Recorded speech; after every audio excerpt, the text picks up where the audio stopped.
Κοστούλας. DJ FGK9 é o brabo da putaria. Παραλαβός Κοστούλας. Παίρνει ο Φρίντεκ.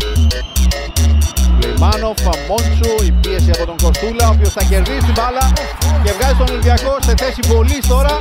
Θα κάνει το σούτ της ισοφάριση 1-1 με τον Μπάμπη Κοστούλα στο 50 μετά το λάθος για οτιδήποτε ακόμη. Γέμισμα του Μπιανκόν, Κοστούλας κεφαλιά, 2-1 για τον Ολυμπιακό. Αυτή την φορά πηγαίνει κοντά στον ρέφερι ο Τελείο Ροντινέη.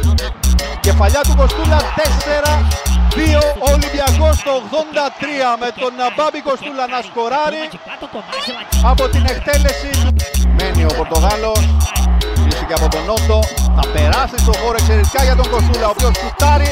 2-1 ο Ολυμπιακός με τον Μπάμπη Κοστούλα στο 31 να ξαναφέρει.